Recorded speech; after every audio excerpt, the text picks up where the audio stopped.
Hi there and welcome from Ventura, California to today's webinar, Merchandising Strategies to Connect New Cars with Customers, sponsored by vAuto and hosted by WebAttract, the leader in thought leadership webinars.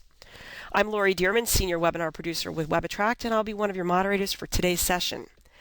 And in just a moment, we'll be introducing our featured presenter, as today's webinar is about learning a more customer-focused pricing and sales process and hearing the results of an Autotrader.com online shopper behavior study that reveals great insights that you can apply to your business right away. You'll also have an opportunity to have your questions answered at the end of the presentation during our Ask the Experts panel session with both of our speakers today. We've invited you, along with a diverse audience of over 150 professionals registered across 35 states and provinces, all to learn a new way to win in new car sales. I do have our first interactive poll for today coming up on the screen. We'd like to hear from you. Do you include custom photos of your new vehicles online? So is that a yes or a no? Or sometimes? And it looks like 86% of us saying yes you do, 2% saying no, and 13 saying sometimes. So really appreciate that information. We'll be coming back to that point a little bit later in today's presentation, so thanks for weighing in.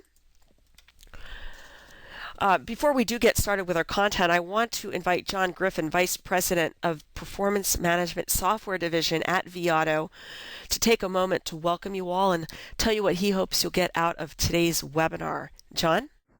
Thank you, Lori, and I want to thank everyone on the webinar. I did want to take a minute to remind everyone of the purpose of the webinar, and that's to give you insights and strategies about new vehicle merchandising to help you do better in new cars with the new Conquest system. I want to note that the webinar is not about Conquest installation or even a deep dive in how the system works. We'll be covering all that in your Conquest implementation and training. I think the main focus of today's webinar, which features data from Autotrader.com about pricing and merchandising that works in new vehicles, will provide good insights to help you think more strategically about pricing and merchandising your new cars. After the main presentation, I'll briefly touch on the ways Conquest will help you price and merchandise your new vehicles more effectively. I'll also join our speaker for an interactive Q&A. Again, thank you all for being here. Lori, back to you. Thank you, John. And folks, I must say that I'm very excited to welcome our featured speaker for today, Nathan Tenbrink. Now, Nathan Tenbrink is a senior manager in Autotrader.com's Enterprise Analytics Department. He spent the last 7 years delivering data-driven insights into the marketing, product management, sales, and strategy functions with the online automotive and financial industries. While at Autotrader.com, Nathan's led the delivery of automotive insights related to how vehicle merchandising, pricing, and digital product utilization affect dealers' ability to influence local shoppers online. Prior to that, he focused on delivering web-based labor management, supply chain forecasting, and reporting solutions for the retail and food services industry. Nathan holds a BBA from the University of Georgia and an MBA from Georgia State University. So welcome to the webinar, Nathan. It's such a pleasure to have you with us today. It is a pleasure to be here. Thank you. All right, Nathan, I know we have an action-packed hour, so I'm going to go ahead and let you take it from here. Awesome. Thanks a bunch. Well, I'm excited to be here today. I've been looking forward to this opportunity to share some data-driven insights related to how consumers are interacting with new vehicles online and how you, the dealer, can really position yourselves to effectively influence those shoppers as they progress through their decision journey. So with that said, we'll go ahead and get started. Well, if you joined the last webinar in the series, you may remember Mark Rikus. His organization consults and offers thought leadership for the automotive industry. Well, the folks over at the Rikus Group, they conducted a qualitative analysis to understand the fundamental functions to a dealership's operation, and they came up with these 8 what we call keys to driving a sale. Today, we're not going to look at all 8. We're going to focus on 5 of those 8 areas where a dealer can have the most impact on driving influence and preference for your dealership. So the 5 areas we're going to focus on today are vehicle selection, pricing, photos, descriptions, and customer handling. As you probably know by now, Conquest was built to provide dealers the opportunity to stock the right cars, offer better prices, and then provide a better, more transparent customer experience. Well, today, we're going to investigate what the data says about those relationships, the relationships between those fundamentals, online shopper behavior, and ultimately sales. Now, Nathan, before we get rolling, how about we stop just a moment, make sure we're all on the same page in terms of where the data comes from? Yeah, that's a great point, Lori. So we have what's called the digital audience analysis, and that's where the majority of our insights today are going to come from. Now, the digital audience analysis, you'll also hear me refer to it as DAA. It's ongoing research here at autotrader.com that allows us to take a closer look at online consumer behavior during that car shopping process. You may have seen some of the initial releases back in Q4 of 2012, where we were looking specifically at sources of traffic to dealers' websites. Well, today, when we look at the pricing insights, we're going to be focused on the average price of new vehicles viewed on our site, and we'll look at that price relative to the actual price paid. So the data we'll look at today, it includes over 6,000 new vehicle sales. It's going to be across 1,000 or so dealerships. And one thing I want to hammer home as well, the DAA is a really powerful tool for understanding consumer shopping behavior. We do not collect any personally identifiable information, so there's no PII in there. So let's go ahead and dive into our key fundamentals. So the first area where dealers really have an opportunity to drive influence and preference is through vehicle selection. And our first insight is going to explore that relationship between a dealer's inventory mix, what the shoppers are viewing online, and ultimately what they buy. So the first fun stat of the day.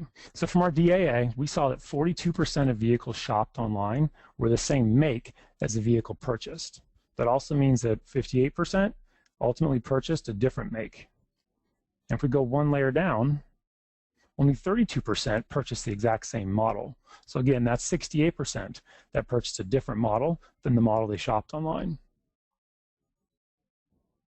So how might this look for a real shopper? Since we have the data, let's see what it might shake out to be.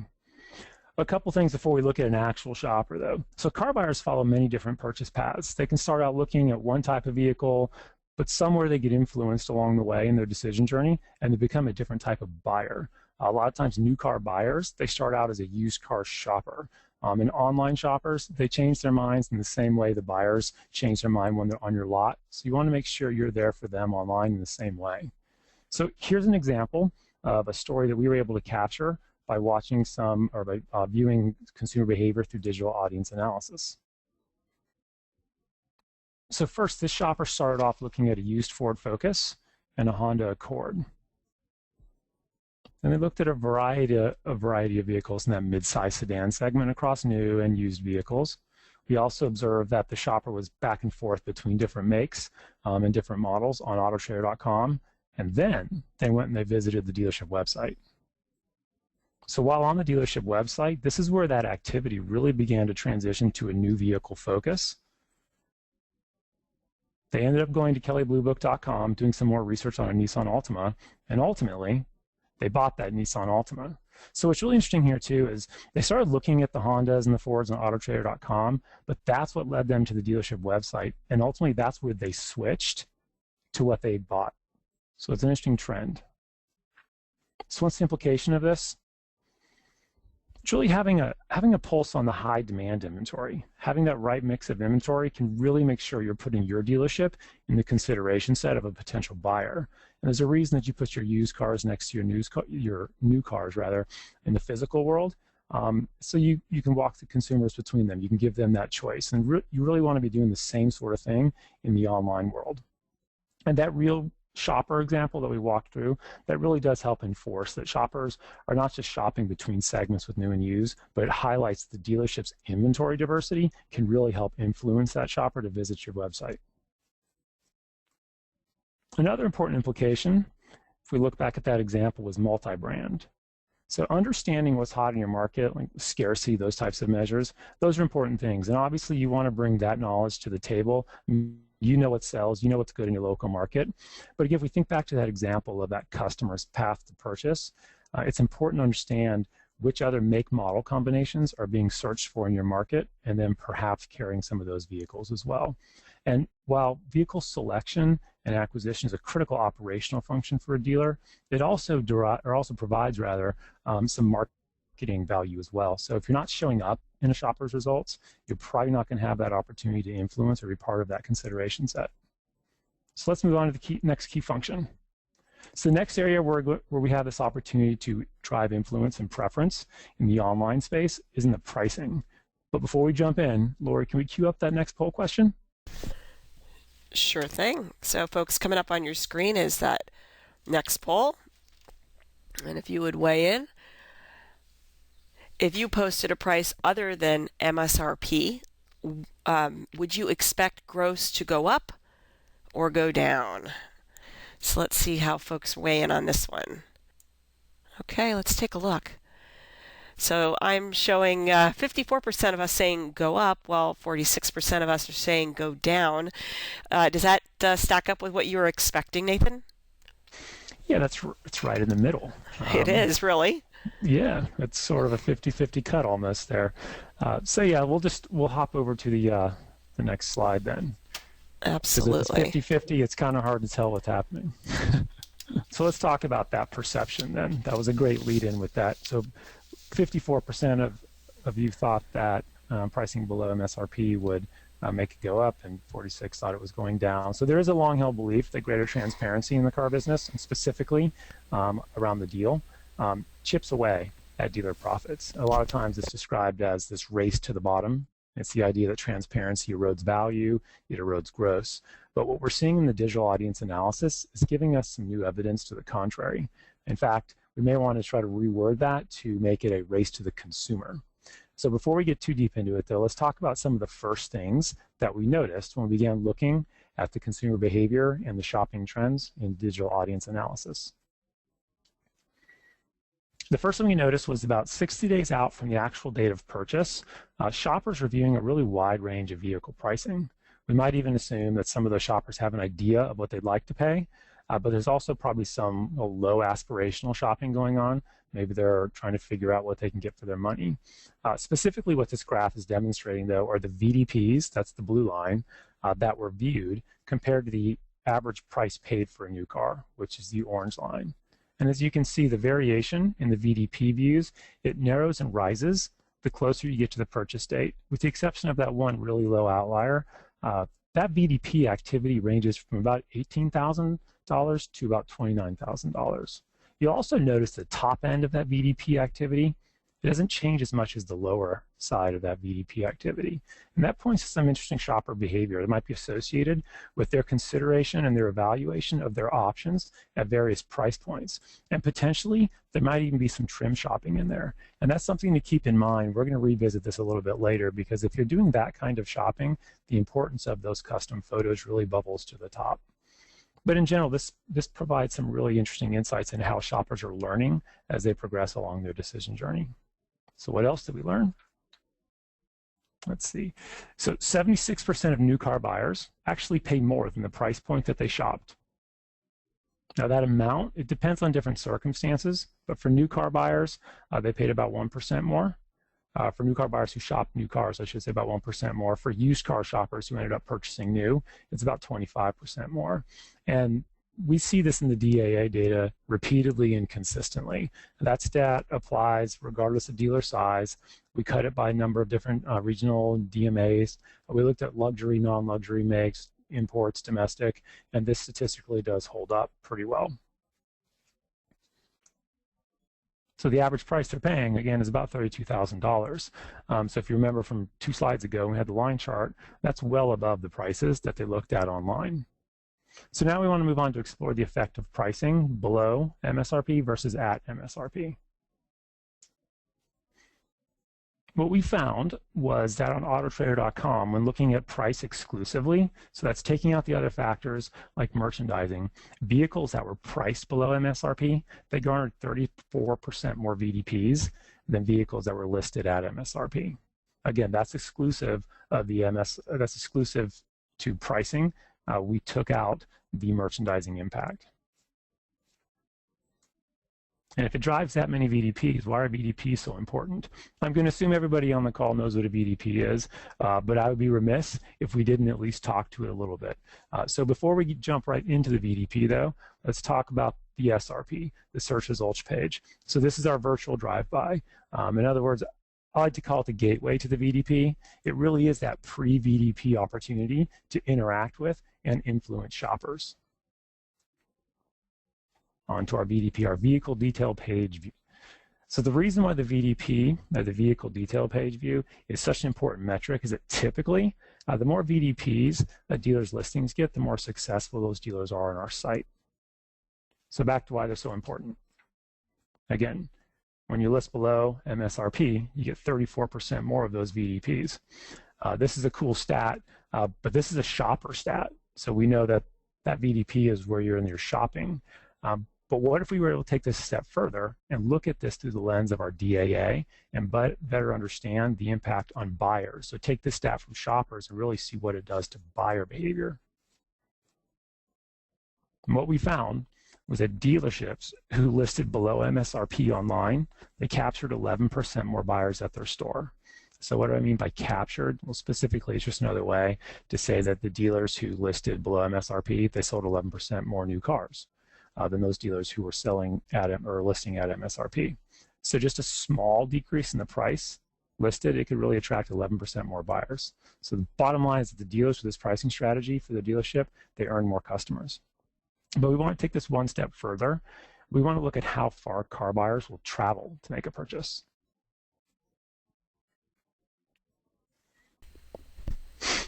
So we're going to start off with some survey data, understand the attitudinal aspect of shopper behavior, and then we're going to go look at DAA, and we're going to look at what really happened. So a survey of new vehicle shoppers, it indicated that there was a willingness to travel in order to save money off the MSRP of the new vehicle. But what we found was that for 10% below MSRP, just over half of the new vehicle shoppers, so 52% or so, said they were willing to travel more than 30 miles to buy that car. Now, Nathan, I'm guessing this is popping up into more than one person's head out there, so I'm going to pose the question for everybody here. Does it have to be 10%? Wondering how far you think folks would drive if it went, let's say, to 5% below. Yeah, that's a good question. So we were interested in that as well. And the research indicated that the distance a new shopper said they were willing to travel, it didn't differ significantly between 5% lower and 10% lower than MSRP.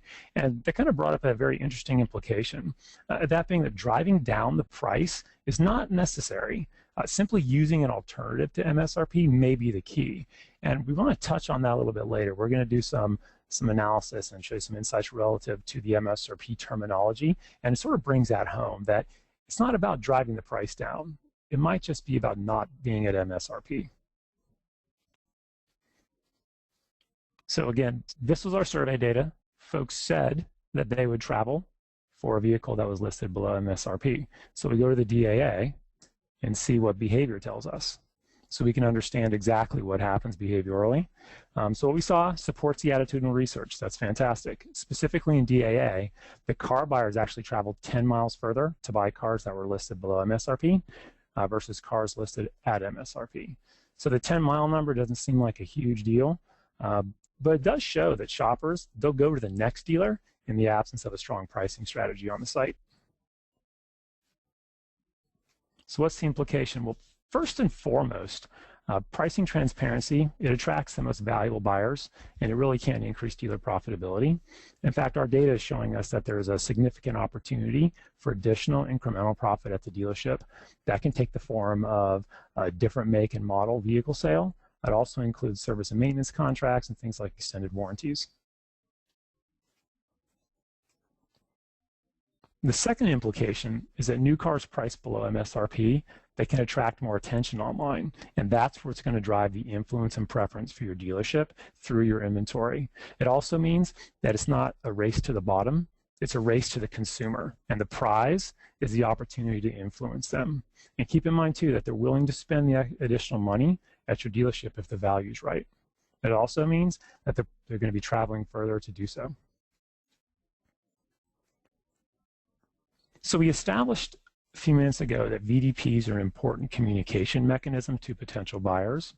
But surveys tell us that new car shoppers, they aren't often aware, or maybe they don't really understand the pricing terminology as well as dealers do. MSRP doesn't seem to resonate as well as other pricing terms either. So when I was talking earlier about not being at MSRP, it's not necessarily about driving a number below MSRP. It might just be coming off of MSRP. That's what this sort of leads us toward as well. So a good number of buyers might just be turned off by the fact that they don't understand MSRP, yet it sits there on their listing. So the opportunity is to move focus away from the messaging on MSRP and add focus around messaging relative to pricing terminology that's more important to the buyers. Okay, so let's say we've said all that. You've got your pricing strategy in place. It's a whole lot more than price, though. I think you guys probably already know that. So let's go back to our fundamentals, and let's take a look to the next area where we're going to investigate. So this is photos and descriptions. We can group these together. Typically, they're called merchandising. And we know, when we just learned, that price is always going to be important to shoppers. It's fundamental. But pricing really works in concert with strong merchandising. So we're going to remember back a couple of slides, and we showed this stat where 34% more VDPs were garnered when vehicles were listed below MSRP. So that was looking at price exclusively again. We had taken out all the impacts of merchandising. So let's remember, this is just about price, not merchandising yet. So if we think back to the poll that we ran at the beginning, Lori, do you have those numbers again? I do. We had 86% saying yes, 2% said no, and 13% saying sometimes. Excellent. Well, you guys are you all must be market leaders because you definitely understand the value of custom photos. If 86% are using custom photos. So I'll just say congratulations. We are going to go to the next slide and show you the benefit that you garner by adding custom photos.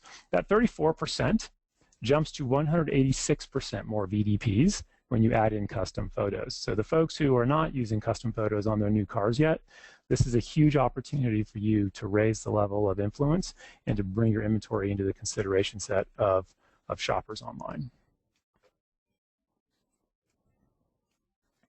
So we've discussed the impact of pricing below MSRP and the distance that a car buyer is willing to travel. We also conducted a study back in 2012 about the distance that car buyers will travel to make a purchase.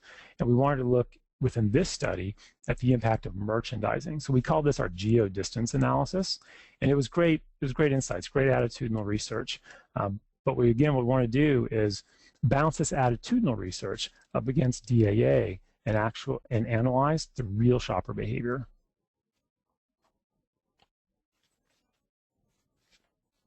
So for dealerships that use multiple custom photos, and comparing those to dealerships who do not use photos, we found that 30% more car buyers traveled 30 or more miles to make that purchase. We did the same analysis looking at comments, and you can see the results are pretty similar, with 26% more car buyers who traveled 30 or more miles to the dealership. Dealerships, that is, that use the comments relative to dealerships who did not use the comments. So both findings here strongly suggest that photos and comments, they attract car buyers outside of a local market. Those are really like big, broad-scale research studies. It's great stats, but with DAA, we also want to look at some anecdotal real-world examples. So what we ended up doing was we found a couple of dealers, and we can compare the dealer's performance and their competitive position relative to their merchandising and pricing strategies. So when we did that, what we found is that dealers who were well merchandised, dealers who priced below MSRP, they had fewer competitors and more share of shoppers on our site. So here's a couple of examples to show you. I'll start off by saying we've taken off all the dealers' names and all that kind of stuff. So again, protecting all of that information.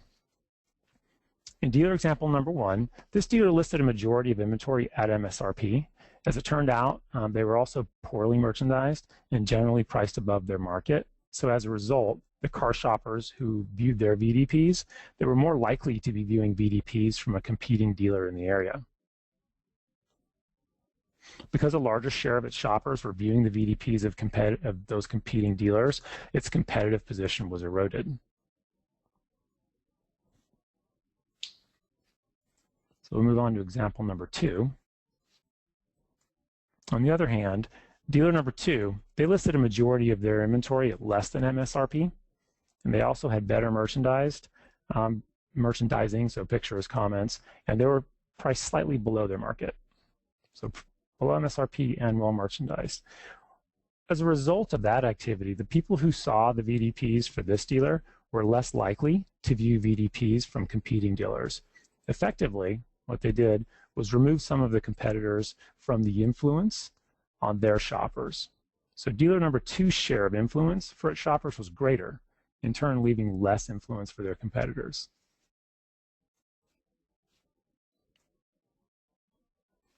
So the implication here is that the right car at the right price that's well merchandised can drive influence and preference for your dealership. And the fact that these strategies, they enable you to introduce your dealership to a shopper's consideration set, which is that important first step of bringing them to your store.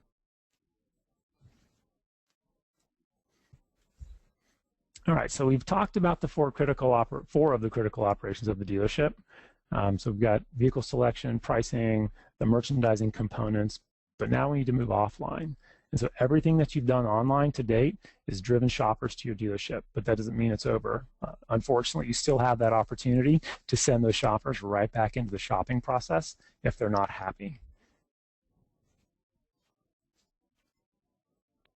In fact, I think we all know this. The experience at your dealership is one of the top reasons why shoppers choose to purchase from a dealership.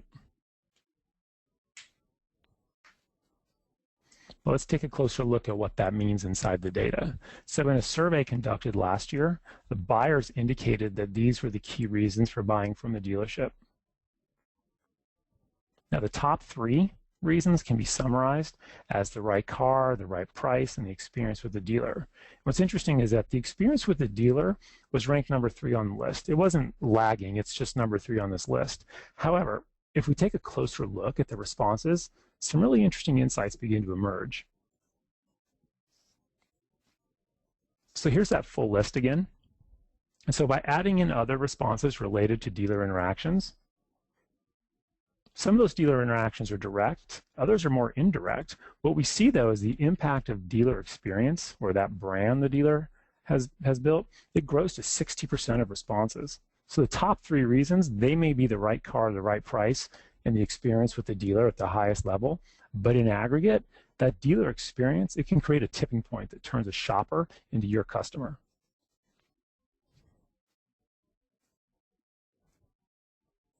So what can dealers do? We've gone through a lot of information. So today we've looked at a lot of different strategies and tactics to maximize your opportunity to influence shoppers and really become part of their online consideration set. So let's run through a quick recap of all of these. First, it starts with having the right mix of inventory. That right mix of inventory, it makes sure you're putting your dealership in the consideration set of potential buyers. Next, we talked about employing this inventory-based marketing strategy. We know shoppers are going to third-party sites. We know they're going to your dealership website, and they're largely viewing inventory while they're there. So if your cars aren't showing up where they're looking while they're shopping, then you're missing that opportunity to influence them. So just keep in mind the inventory's got to be there. So marketing new and used cars side by side. We saw from the earlier example in that the path to purchase example, that car shoppers, they take this sort of non-linear path to purchase. So if you're not listing both your new and used together on the same site, you're missing that opportunity to expose them to a vehicle they may not otherwise see. So merchandising, we talked through how pricing and merchandising work really well together to drive influence and preference for your dealership. We also talked about pricing below MSRP and how important that is. It influences shoppers. It earns more buyers. It attracts shoppers from further distances. And we want to remember that pricing transparency, it's a race to the consumer. The next thing we want to do is create this positive customer experience. And some of the tactics we were discussing was connecting that on-lot and online experience. Now, the first thing to recognize when the shoppers come into your dealership is they've likely spent at least 10 hours online shopping. And what you've shown them online they've chosen your dealership. They've decided to come visit you, so it's important to deliver on that image. And if it's done right, we've shown that there's additional incremental profit opportunity at your store once that shopper does show up. And lastly, making sure your staff are well trained and knowledgeable about 1, your inventory, 2, the different types of consumers coming into your dealership, and 3, all about the services you offer. Just bottom line, that they're top notch and they can take care of that customer. So it's a lot of great insight, and there's a really powerful tool behind it. So at this point, I just want to say thank you again for this opportunity to share with you some of these insights that we've gathered, both using digital audience analysis as well as some research conducted with our partners. So Lori, at this time, I'll pass the floor back to you. All right, thank you so much, Nathan. And I know you're not going too far. We're going to have you back for the Q&A at the end of the session. But folks, before we do that, let me bring John Griffin back to share a few words with us and some concluding remarks. Over to you, John. Yeah, thank you, Lori. Yeah, and I think there's 2 big takeaways here from this presentation.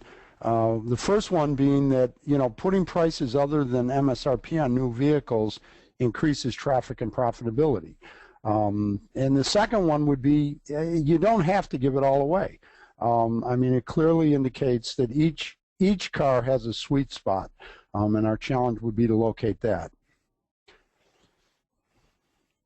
So the question becomes how does Conquest help price new vehicles to the market? Well, first off, it allows the dealer to ID that sweet spot for every new vehicle, both in the same or in competing brands. It also incorporates real-time incentives into the pricing, so I can get my best foot forward out there in a real-time basis.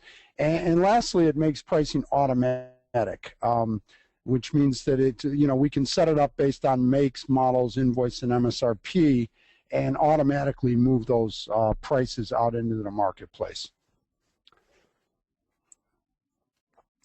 So thank you, Lori. Well, thank you so much, John. And folks, we've got a couple of questions coming through the queue already, but if you haven't done so and you do have questions in mind, go ahead and type those in so that we can present them to our panelists. Before we do that, I'm going to go to our third and final poll for today. We would like to hear from you. Based on what you heard today, what will be your top challenges moving ahead? And in this case, you can choose all that apply, so go ahead and choose more than one if you'd like. Is it vehicle selection, new car pricing, photos, custom descriptions and comments, or customer handling? Okay, looks like our front runner there in terms of challenges moving ahead is new car pricing. So we've got 19% vehicle selection, 48 new car pricing, 13 photos, 27 custom descriptions and comments, 31 customer handling.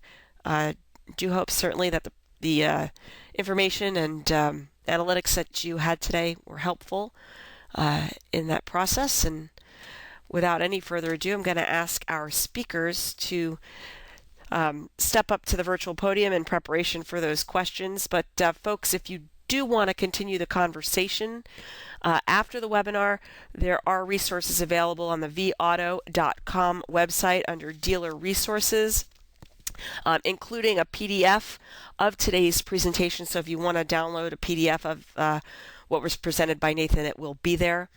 Also wanted to point out that there will be another webinar, so please stay tuned for the next vAuto Educational Series webinar in early July, featuring a current Conquest customer case study outlining their successes, and that will be with Dave Pollock. So please plan to join us for that, and we'll be sending out invitations for that shortly. As well, you're invited to go out and visit www.weworkforyou.com/partners for info on Auto Trader Group solutions and any questions that you might have, answers to any questions that you might have. So going to go ahead and take a look at what we have in our queue. And I'm going to start with a question.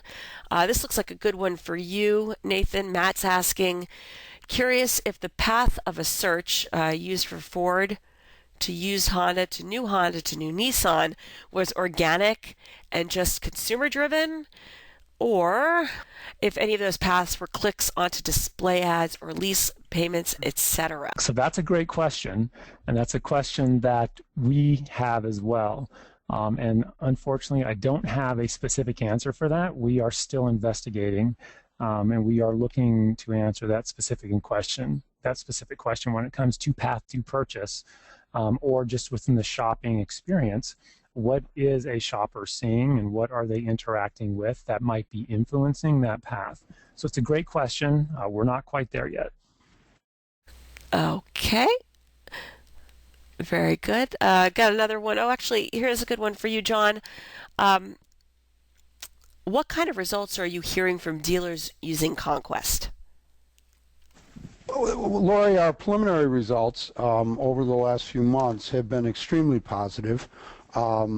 Actually, a little bit, beyond what we expected. So those dealers that have adapted, strategies employing Conquest have seen a significant increase in volumes in their market areas.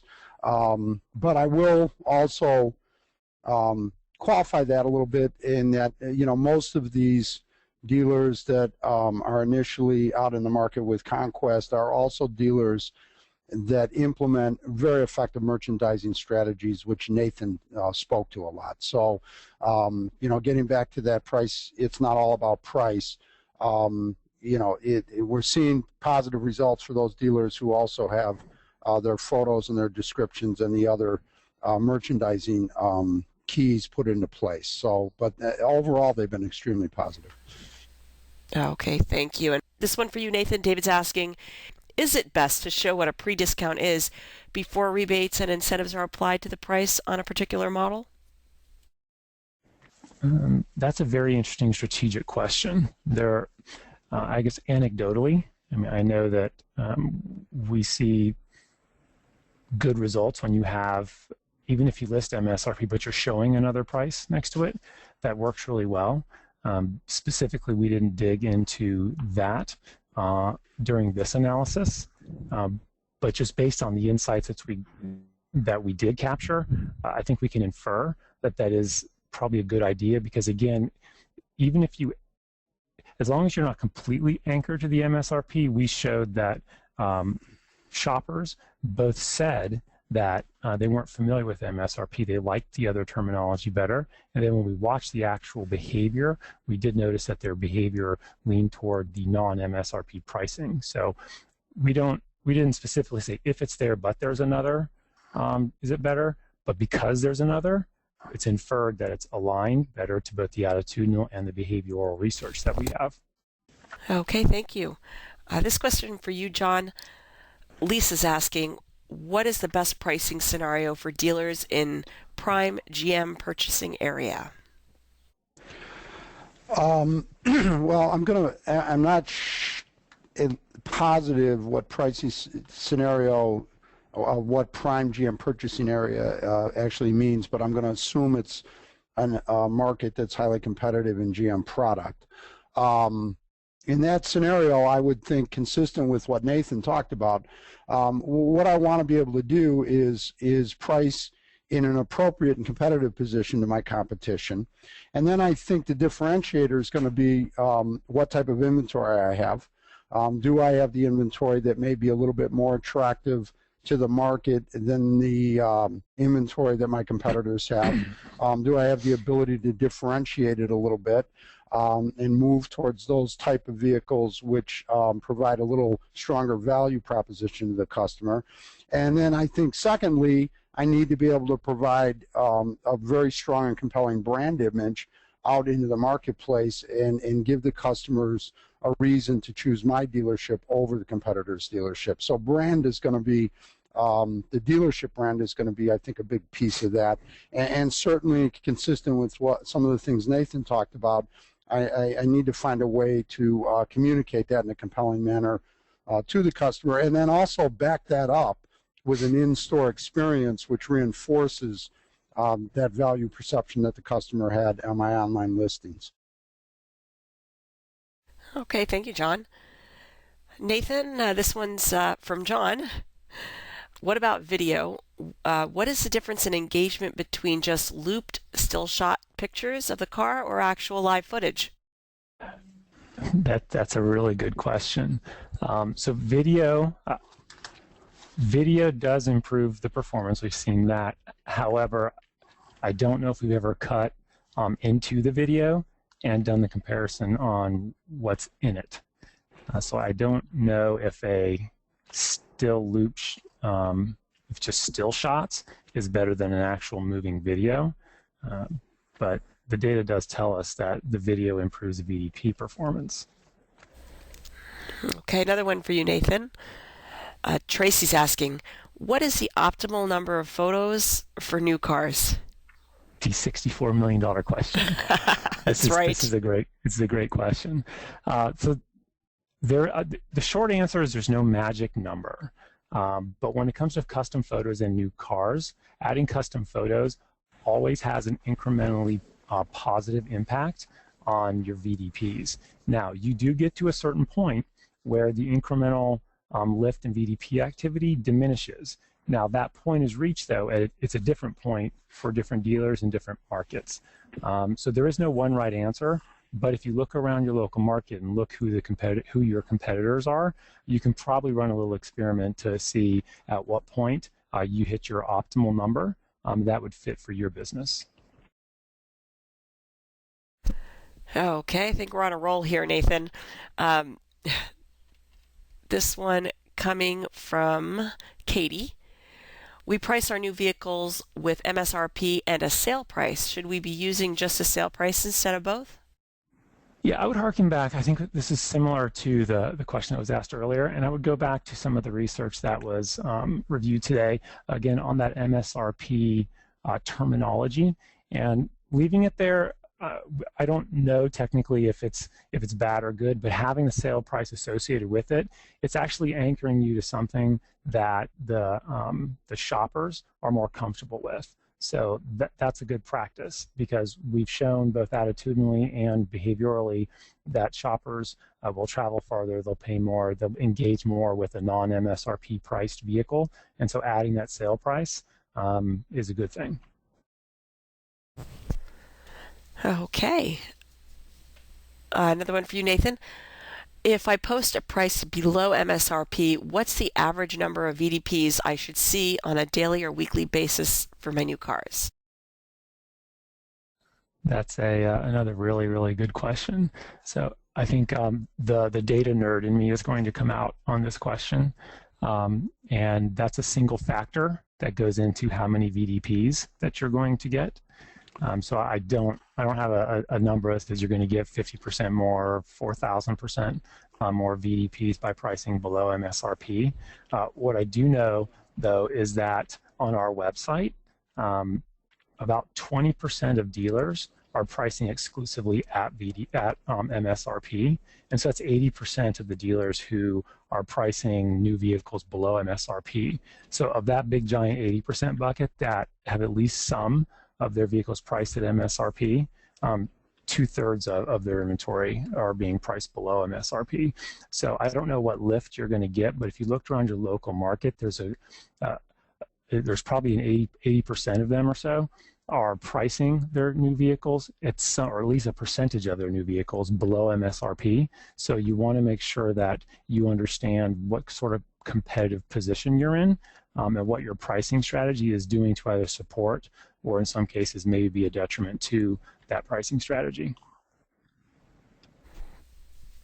Okay, thanks, Nathan.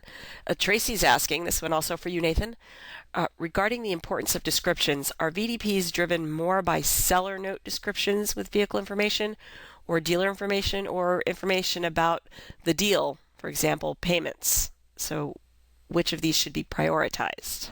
Mm-hmm.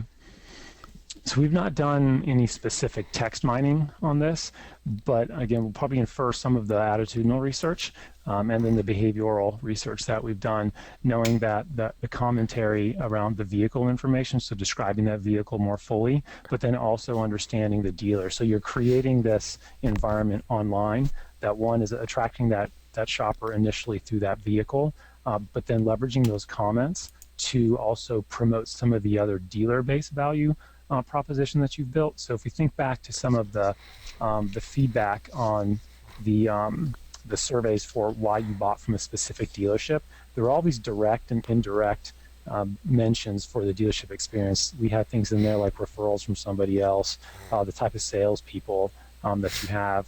So building yourself up, building up your dealership value within that commentary is what's going to help differentiate the dealer when they've selected that vehicle as well. So it all sort of works in concert, right? You got the right car, you got the right price, you've merchandised it, and now you can upsell your dealership in the same bucket as well. Okay.